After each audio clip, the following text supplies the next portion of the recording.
नमस्कार उसके लिए दर्शकों, खुल करके कोई बात करने के लिए तैयार देख नहीं रहे है। हैं करोड़ों प्रवादी रुपए का समाचार टर्नओवर का होता है गौमांस के कारण से, इसलिए लोग उस पर बात नहीं करते। कईयों के मुंह में बंडल डाल दिए जाते हैं, मुंह चुप हो जाता है।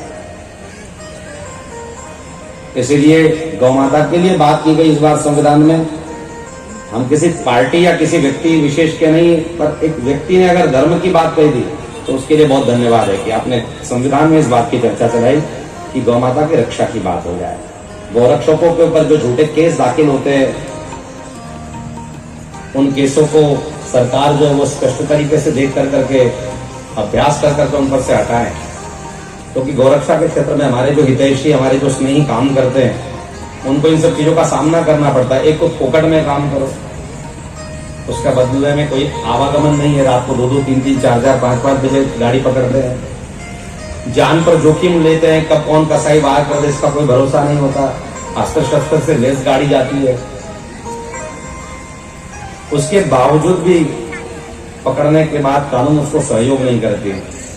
उसके बावजूद भी पुलिस वालों से लड़ना पड़ता है, उनको सिद्ध करके देना पड़ता है। कितने प्रकार के झंझटें होती है। इसलिए मैं बहुत धन्यवाद करता हूँ इन सब चीजों के लिए। अस्तु, तो महाराज श्री नारद जी को श्राप दिया कि तुम्हारे ऐसी होगी और गिरणी के द्वारा भी तुम्हारा जन्म होगा। तो नारद जी का पुनः जन्म हुआ है, ऐसा वर्णन इसके मध्य में आया है। इसलिए नारद जी वाणी पुत्र भी कह रहा है। तपस्या दक्ष ने 60 कन्याएं उत्पन्न की, उनमें से विवाह के 27 चंद्रमा के साथ। तो चंद्रमा के जो नक्षत्र है वो 27 है। ज्येष्ठा, आद्रा आदि जो नक्षत्र आदि हम लोग गिनते हैं, मूल आदि सब नक्षत्र, ये 27 नक्षत्र है। और इन 27 नक्षत्र के साथ चंद्रमा का ब्याह, 10 का धर्म के साथ में, कहीं पर 13 की बात होती है। तो 12 महीने धर्म के, तो 13वां जो अधिक मास है वो भी धर्म का है। 4 अरिष्टनेमी के साथ, 2 भृगु जी के साथ, 4 अंगिरा ऋषि के साथ विवाहित हुई। समस्त दानव देवता इन्हीं के पुत्र और पौत्र होकर के जन्मे। देवता और दैत्य दोनों एक ही पिता के संतान है, किंतु माया के प्रभाव से सदैव आपस में द्वेष रख कर करके लड़ते रहते हैं। जन्मेजय ने कहा कि महाराज अब आपने ये सब बताया, अब सूर्यवंश के राजाओं का विस्तृत जानकारी दीजिए। तो सूर्यवंश में विवस्वान सूर्य, उनके द्वारा वैवस्वत मनु, उनके द्वारा जो है 10 पुत्र उत्पन्न किए गए। और 10 पुत्रों में नाभाग, दृष्ट, शर्याति, नरिशंत, प्रतु, नृग, दृष्ट, करुण, प्रशद्र आदि धर्मात्मा पुत्र हुए। इक्ष्वाकु, नृग, शर्याति, दृष्ट, दुष्ट, करुषपान 10 पुत्रों की वर्णन आए हैं। इन 10 पुत्रों में से इक्ष्वाकु जी का वंश जो है वो कहां पर बैठा? सरयू जी के किनारे पर कौशल क्षेत्र के वे राजा बने। उसी को हम लोग कहते हैं अयोध्या धाम की जय। इक्ष्वाकु वंश वहां पर बढ़ रहा है। और तब जाके कहते हैं कि इक्ष्वाकु 100 पुत्र में से सभी आत्मज्ञानी थे। एक विभुक्षी नाम का बालक हुआ, उनसे नाभाग, नाभाग के पुत्र हुए अम्बरीश। अम्बरीश जी का चरित्र भागवत में आप लोगों ने सुना हुआ है, बड़े धर्मात्मा वे थे।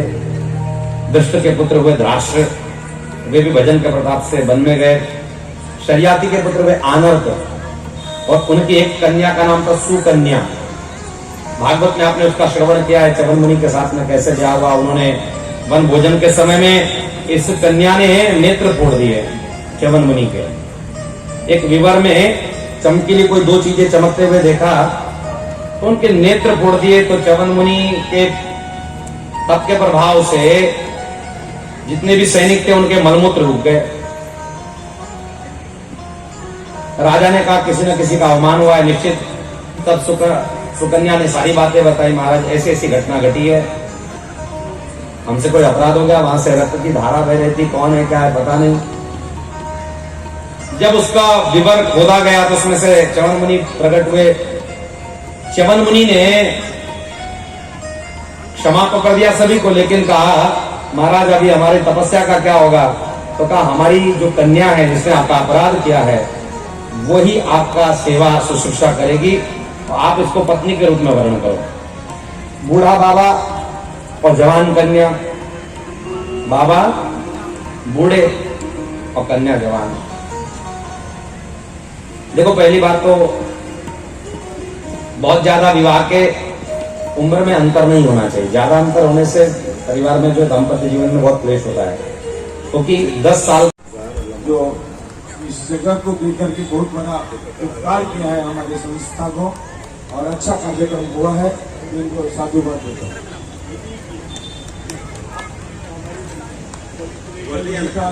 है हमारे माध्यम स्वर्गीय जी हैं, मैं उन्हें भी आग्रह करूंगा कि व्यास पीठ पर से आशीर्वाद ग्रहण करें। आदरणीय चोरगे दादा का हर वर्ष कथा में आगमन होता है। अगर कितने अच्छे भगवत भक्त है, इसका कितनी बार उन्होंने बोल कर करके माइक में प्रमाण भी दिया है। बाबा सेठ तो स्वयं कह रहे हैं कि ये मैंने नहीं किया, भगवती ने करवाया और आप लोगों ने किया। बड़े लोगों की मान्यता यही होती है कि वो कभी भी अपने तरफ श्रेय नहीं लेते। हमारे मन में एक विचार पीछे भी चल रहा था चोरगे बंधुओं की तरफ से, जो ममता गार्डन आदि है, कभी पहले हमारा मन में विचार हुआ था कि हमने खुद मन से कहा था कि धनंजय जी गार्डन भी कभी छोटा लग जाएगा, उनके विवाह शादियों का कर्म होता है तो क्यों अपने ही भाई बंधुओं का नुकसान कर दिया जाए, तो ऐसा भी कर्म न करे। ये विचार कर करके फिर निर्णय लिया गया और ये आरजे नाका भगवती की प्रेरणा से स्वीकार हुआ। फिर से पुनः आदरणीय सभी भगवत भक्तों का मित्र निर्वाचियों के साथ में स्वागत करें। हमारे इस वार्ड में, जिस वार्ड में हम लोग ये कार्यक्रम करते हैं, आरजे नाका के नगर सेविका आदरणीय प्रतिमा जी पाटिल के पति सचिन पाटिल जी यहाँ उपस्थित है, जो भोजन विकास अघाड़ी में श्रेष्ठ कार्य करता है, हम लोगों के नेता हैं। आदरणीय सचिन पाटिल जी से आग्रह करूंगा कि कृपया व्यासपीठ पर आशीर्वाद में। पप्पू गुप्ता जी से मैं निवेदन करूंगा, हमारे अतिथि मंडल पारा अभी तो विराट वेस्ट में रहते हैं, वहां से आए हैं। और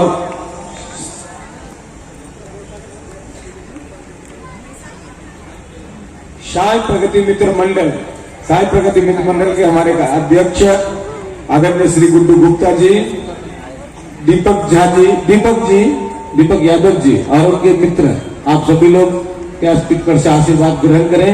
राधे। तोसी मिश्रा जी, गुप्ता जी, संतोषी मिश्रा जी, आप भी कृपया मंच पर उपस्थित होकर के व्यासपीठ पर से आशीर्वाद ले लें और फिर हम लोग आगे बढ़ेंगे। मैं बंधु से आग्रह करता हूँ, गुरु जी दो शब्द बंधु से सुन लेते हैं। मंच का तभी मर्यादा होता है जब बंधु आकर के बोल देते हैं, तब तक अधूरा अधूरा लगता है। तो बंधु यहाँ पर उपस्थित है, मैं चाहूंगा भागवत प्रचार सेवा प्रतिष्ठान सहस्त्र चंडी यज्ञ के कमेटी को शुभकामना दें। तो उसके लिए खुलकर के कोई बात करने के लिए तैयारी नहीं है। करोड़ों अरबों रुपए का टर्नओवर होता है गौमांस के कारण से, इसलिए लोग उस पर बात नहीं करते। कईयों के मुंह में बंडल डाल दिए जाते हैं, मुंह चुप हो जाता है। इसीलिए गौमाता के लिए बात की गई इस बार संविधान में। हम किसी पार्टी या किसी व्यक्ति विशेष के नहीं, पर एक व्यक्ति ने अगर धर्म की बात कही थी तो उसके लिए बहुत धन्यवाद है कि आपने संविधान में इस बात की चर्चा चलाई कि गौमाता की रक्षा की बात हो जाए। गौरक्षकों के ऊपर जो झूठे केस दाखिल होते हैं, उन केसों को सरकार जो है वो स्पष्ट तरीके से देख कर करके अभ्यास कर करके उन पर से हटाएं, क्योंकि गौरक्षा के क्षेत्र में हमारे जो हितैषी, हमारे जो स्नेही काम करते हैं, उनको इन सब चीजों का सामना करना पड़ता है। एक को फोकट में काम करो, उसका बदले में कोई आवागमन नहीं है। रात को 2-2, 3-3, 4-4, 5-5 बजे गाड़ी पकड़ते हैं, जान पर जोखिम लेते हैं। कब कौन कसाई वार कर दे इसका कोई भरोसा नहीं होता। अस्त्र शस्त्र से लेस गाड़ी जाती है, उसके बावजूद भी पकड़ने के बाद कानून उसको सहयोग नहीं करती। उसके बावजूद भी पुलिस वालों से लड़ना पड़ता है, उनको सिद्ध करके देना पड़ता है। कितने प्रकार के झंझटें होती है। इसलिए मैं बहुत धन्यवाद करता हूँ इन सब चीजों के लिए। अस्तु। तो महाराज श्री नारद जी को श्राप दिया कि तुम्हारे ऐसी होगी और वीरणी के द्वारा भी तुम्हारा जन्म होगा। तो नारद जी का पुनः जन्म हुआ है, ऐसा वर्णन इसके मध्य में आया है। इसलिए नारद जी वाणी पुत्र भी कह रहा है। तत्पश्चात दक्ष ने 60 कन्याएं उत्पन्न की, उनमें से विवाह के 27 चंद्रमा के साथ। तो चंद्रमा के जो नक्षत्र है वो 27 है। ज्येष्ठा, आद्रा आदि जो नक्षत्र आदि हम लोग गिनते हैं, मूल आदि सब नक्षत्र, ये 27 नक्षत्र है। और इन 27 नक्षत्र के साथ चंद्रमा का ब्याह, 10 का धर्म के साथ में, कहीं पर 13 की बात होती है। तो 12 महीने धर्म के, तो 13वां जो अधिक मास है वो भी धर्म का है। 4 अरिष्टनेमी के साथ, 2 भृगु जी के साथ, 4 अंगिरा ऋषि के साथ विवाहित हुई। समस्त दानव देवता इन्हीं के पुत्र और पौत्र होकर के जन्मे। देवता और दैत्य दोनों एक ही पिता के संतान है, किंतु माया के प्रभाव से सदैव वे आपस में द्वेष रख कर करके लड़ते रहते हैं। जन्मेजय ने कहा कि महाराज अब आपने ये सब बताया, अब सूर्यवंश के राजाओं का विस्तृत जानकारी दीजिए। तो सूर्यवंश में विवस्वान सूर्य, उनके द्वारा वैवस्वत मनु, उनके द्वारा जो है 10 पुत्र उत्पन्न किए गए और 10 पुत्रों में नाभाग, दृष्ट, शर्याति, नरिशंत, प्रतु, नृग, दृष्ट, करुण, प्रशद्र आदि धर्मात्मा पुत्र हुए। इक्ष्वाकु, नृग, शर्याति, दृष्ट, दुष्ट, करुषकान 10 पुत्रों की वर्णन आए हैं। इन 10 पुत्रों में से इक्ष्वाकु जी का वंश जो है वो कहां पर बैठा? सरयू जी के किनारे पर कौशल क्षेत्र के वे राजा बने। उसी को हम लोग कहते हैं अयोध्या धाम की जय। इक्ष्वाकु वंश वहां पर बढ़ रहा है और तब जाके कहते हैं कि इक्ष्वाकु 100 पुत्र में से सभी आत्मज्ञानी थे। एक विभुक्षी नाम का बालक हुआ, उनसे नाभाग के पुत्र हुए अम्बरीश। अम्बरीश जी का चरित्र भागवत में आप लोगों ने सुना हुआ है, बड़े धर्मात्मा वे थे। दृष्ट के पुत्र हुए धराष्ट्र, वे भी भजन के प्रताप से वन में गए। शर्याति के पुत्र हुए आनर्त और उनकी एक कन्या का नाम था सुकन्या। भागवत में आपने उसका श्रवण किया है, च्यवन मुनि के साथ में कैसे ब्याह हुआ। उन्होंने वन भोजन के समय में इस कन्या ने नेत्र फोड़ दिए च्यवन मुनि के। एक विवर में चमकीली कोई 2 चीजें चमकते हुए देखा तो उनके नेत्र फोड़ दिए। तो च्यवन मुनि के तप के प्रभाव से जितने भी सैनिक थे उनके मलमूत्र रुक गए। राजा ने कहा किसी न किसी का अवमान हुआ है निश्चित। तब सुकन्या ने सारी बातें बताई, महाराज ऐसी ऐसी घटना घटी है, हमसे कोई अपराध हो गया, वहां से रक्त की धारा बह रही थी, कौन है क्या है पता नहीं। जब उसका विवर खोदा गया तो उसमें से च्यवन मुनि प्रकट हुए। च्यवन मुनि ने क्षमा तो कर दिया सभी को, लेकिन कहा महाराज अभी हमारी तपस्या का क्या होगा? तो कहा हमारी जो कन्या है जिसने आपका अपराध किया है वही आपका सेवा शुश्रूषा करेगी, तो आप इसको पत्नी के रूप में वर्ण करो। बूढ़ा बाबा और जवान कन्या, बाबा बूढ़े और कन्या जवान। देखो पहली बात तो बहुत ज्यादा विवाह के उम्र में अंतर नहीं होना चाहिए। ज्यादा अंतर होने से परिवार में जो दाम्पत्य जीवन में बहुत क्लेश होता है, क्योंकि 10 साल ये तो हर साल भागवत प्रतिष्ठान 4-5 बार होता है अपने फुलपड़ा गांव में, सरकार नगर से लेकर जनकपुर धाम तक। ये साल सहस्त्र चंडी यज्ञ का आयोजन किया है।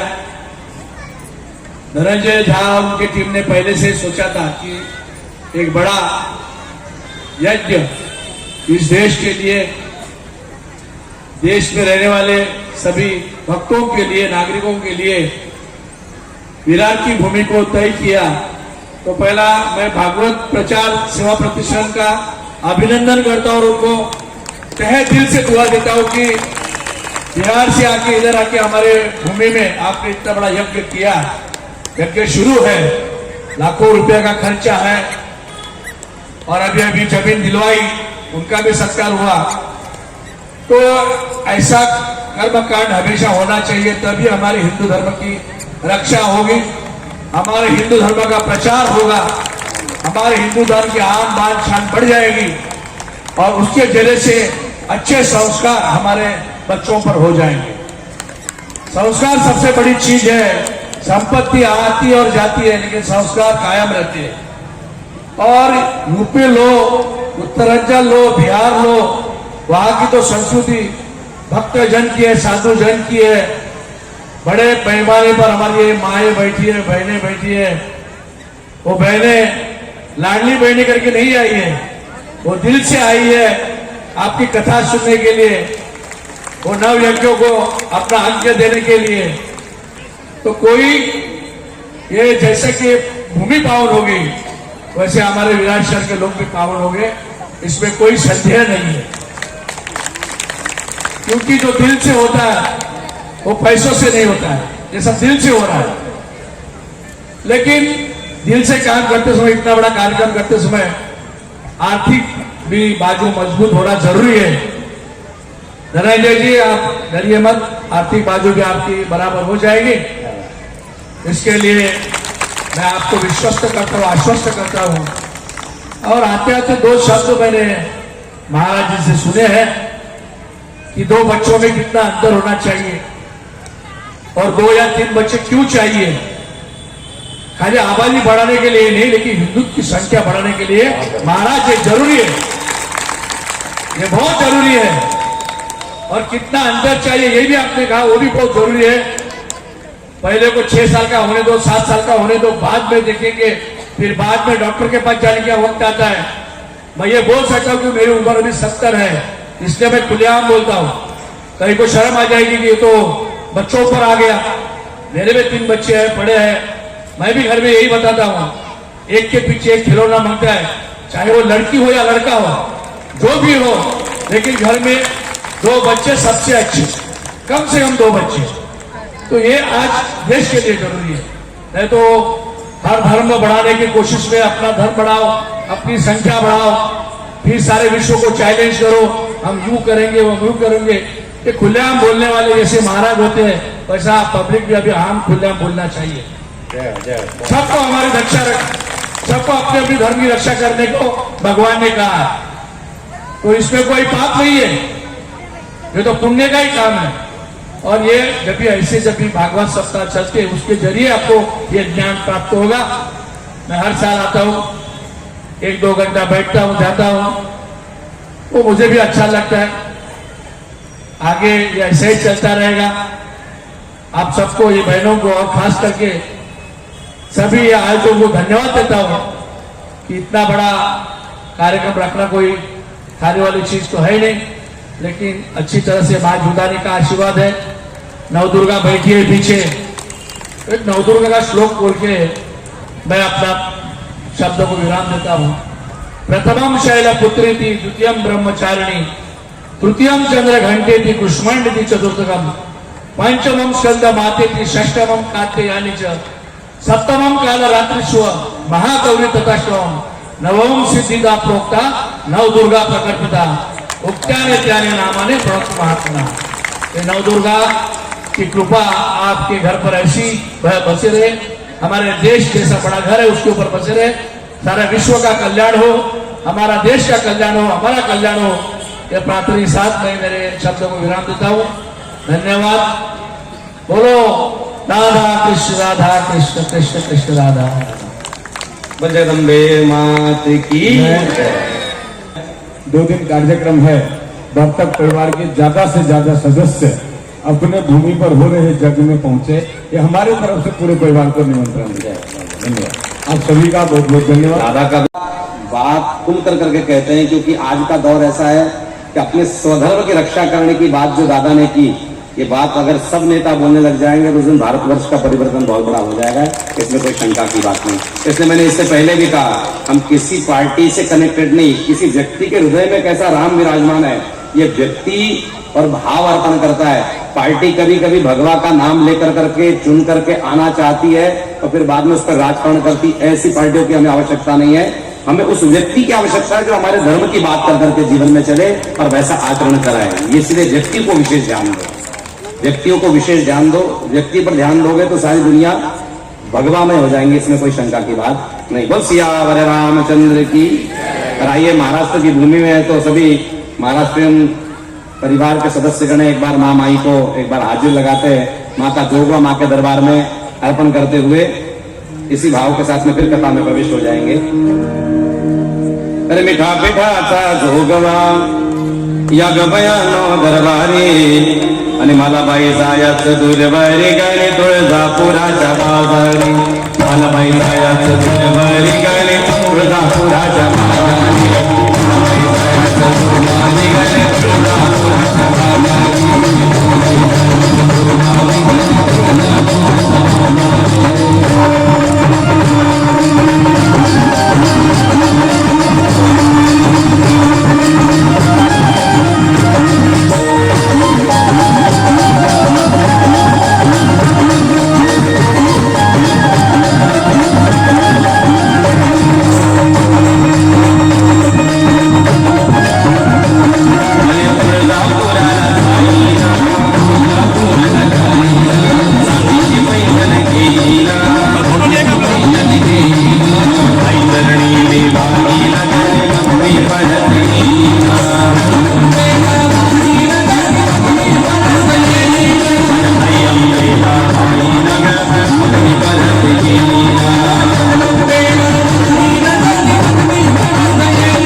उसमें वो पूर्ण भाव नहीं डालते, कोई 10 रुपया 5 रुपया अपना भाव से डालता है।